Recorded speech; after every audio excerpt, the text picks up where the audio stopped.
Hello friends, इस video में औसत चैप्टर के बारे में विस्तार से बताया गया है। यह बहुत ही इम्पोर्टेंट चैप्टर है।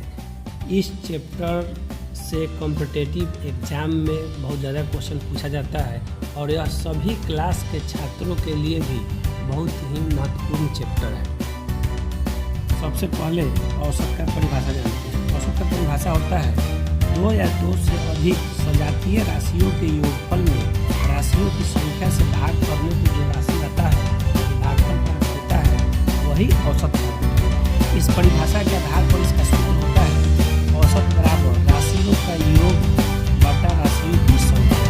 जैसे एग्जाम्पल में 2, 4 और 6 दिया हुआ है। यदि इसका औसत निकालने के लिए कहे तो कह रहा है कि राशियों का योग मतलब जोड़, तो इसको हम जोड़ देंगे। और बाटा में राशियों की संख्या, तो यहाँ बाटा दे दे तो संख्या मतलब कि कितना है, 1, 2, 3 है तो 3 से भाग कर दिए तो यह हो जाएगा 12/3, कट करा जाएगा 4। तो यह जो 4 आया यही मेरा औसत कहलाएगा। कुछ महत्वपूर्ण सूत्र है इस चैप्टर में, उसको हम जान लें। नंबर 1 है प्रथम n प्राकृत संख्याओं का औसत क्या होगा। तो प्रथम n प्राकृत संख्याओं, तो प्राकृत संख्या का मतलब हो गया कि 1, 2, 3, 4 डॉट डॉट करके 50 तक, 100 तक, 1000 तक जो भी दे, लगातार जो हो 1, 2, 3 सीरियल वाइज करके, यह प्राकृत संख्या होता है। तो इसका जब पूछे तो सूत्र होता है n+1/2, यही इसका फॉर्मूला होता है। दूसरा होता है प्रथम n सम संख्याओं का औसत। सम संख्या का मतलब जब 2, 4, 6, 8 के सीरीज दे 20 तक, 50 तक, इस तरह का, तो उस समय औसत निकालने का सूत्र होता है n+1 होता है। तीसरा है प्रथम n विषम संख्याओं का औसत। तो दोस्तों जब विषम संख्या की बात आ जाए तो वह हो जाएगा 1, 3, 5, 7, 9 डॉट डॉट करके जितना अंक लास्ट दे, यानी जब विषम संख्या पूछे तो सूत्र होता है केवल n होता है। यह सम संख्याओं का n+1, विषम का केवल n होता है। अब उसके बाद है प्रथम n प्राकृत संख्या के वर्गों का औसत। अब यहाँ ध्यान देना है दोस्तों, सबसे इंपॉर्टेंट है वर्गों का औसत। यह जो प्राकृत संख्या है इसमें वर्ग यदि दे देता है तो उसका औसत निकालना हो तो उसका सूत्र होता है n+1 2n+1/6। अब इसके बाद है सम संख्या के वर्गों का। यह सम संख्या था, इस पर यदि हम वर्ग कर दें तब इसका यदि मान निकालने के लिए पूछे औसत तो उसका सूत्र होता है 2 × n+1 ब्रैकेट 2n+1/3 होता है। इसके बाद है लास्ट प्रथम n विषम संख्या के वर्गों का औसत। जब विषम संख्या का वर्ग कहे, जैसे 1, 3, 5, 7 है, इस पर यदि हम स्क्वायर दे दें तो इसका वर्ग हो जाएगा। और जब विषम का वर्ग निकालना हो तो इसका फॉर्मूला होता है 4n² - 1/3।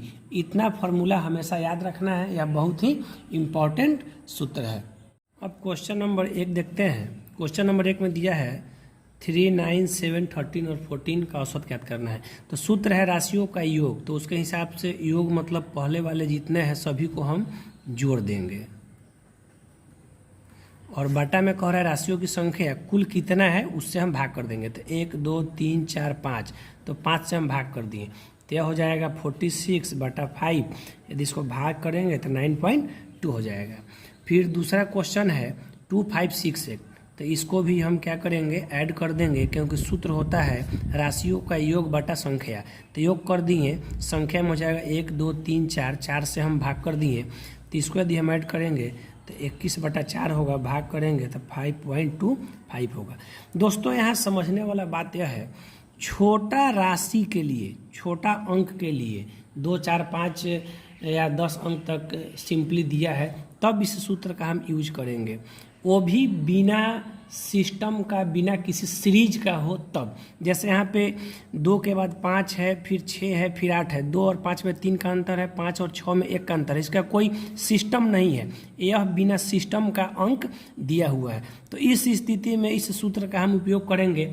अन्यथा यदि सिस्टम पे आधारित कोई सीरीज देता है तो उसके लिए इससे भी शॉर्ट तरीका होता है, जो अगले क्वेश्चन में हम बताएंगे। जैसे यहाँ क्वेश्चन नंबर 3 देखते हैं। क्वेश्चन नंबर 3 दे रहा है 0 से लेकर 20 तक 0 1 2 3 4 5 डॉट डॉट करके 20 तक दिया हुआ है। तो यह एक सीरीज है और यह एक सिस्टम पे आधारित है कि 0 के बाद 1 हुआ, 1 के बाद 2 है, 2 के बाद 3 होगा, 4 होगा, फिर 5 6 करके 20 तक है। यह एक सिस्टम पे आधारित है।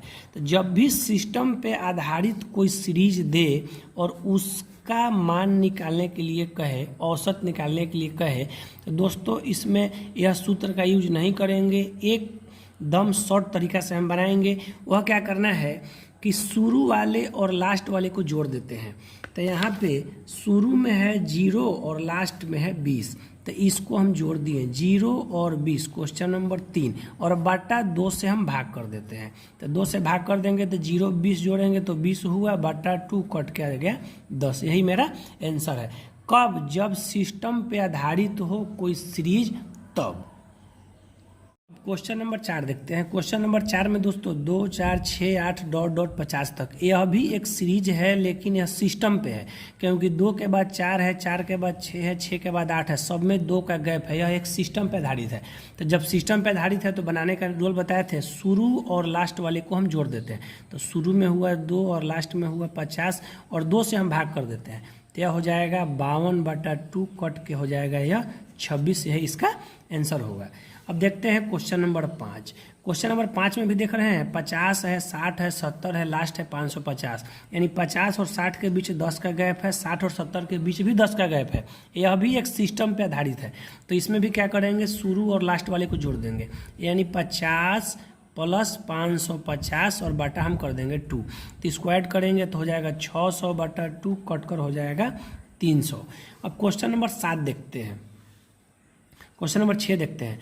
क्वेश्चन नंबर 6 में देख रहे हैं कि 5 है, 7 है, 9 है और लास्ट 51 तक है। यहाँ भी देख रहे हैं 5 और 7 के बीच 2 का अंतर है, 7 और 9 के बीच भी 2 का अंतर है और डॉट डॉट 51 तक है। मतलब इसी तरह 2 के अंतर पे यह सीरीज 51 तक गया है। तो यह भी सिस्टम पे आधारित है। तो जब सिस्टम पे आधारित हो तो रूल होता है शुरू और लास्ट वाले को जोड़ देते हैं। तो शुरू हुआ 5 और लास्ट हुआ 51 और बटा कर देंगे 2। तो कुल हो जाएगा 56/2 कट के हो जाएगा 28। क्वेश्चन नंबर 7, यहाँ देख रहे हैं x है, x+1 है, x+2 है। यह भी एक सिस्टम पे आधारित है, क्योंकि x के बाद x+1 हुआ, इसके बाद x+2 हुआ। तो यहाँ भी शुरू और लास्ट वाले को यदि हम ऐड कर दें तो x + x+2 और बटा में कितना हो जाएगा 2। तो यहाँ हो जाएगा 1 1 मिलकर 2x हो जाएगा और +2/2, दोनों में 2 कॉमन ले लेंगे तो यहाँ बचेगा x+1/2, 2 कट गया। आंसर मेरा हो जाएगा x+1। यदि इसको सूत्र के हिसाब से बनाए राशियों का योगफल करके तो भी उतना ही आएगा। उसके हिसाब से x+1 और x+2 और बटा राशियों की संख्या तो 1 2 3, क्योंकि यह पूरा मिलके हुआ 1, यह भी पूरा मिलके 1, तो 1 2 3। तो बटा यदि हम 3 करते हैं तो यहाँ हो जाएगा 1 2 3, यानी 3x + 2 1 3, बटा में हो जाएगा 3। अब यहाँ दोनों में से 3 कॉमन ले लेंगे तो यहाँ हो जाएगा x+1/3, 3 कट के यहाँ भी बच गया मेरा x+1। तो दोस्तों जब सिस्टम पे आधारित तो हो एक अंतराल से, तो शुरू और लास्ट वाले को जोड़कर बटा 2 कर देंगे, वह जो आएगा आंसर परफेक्ट होगा।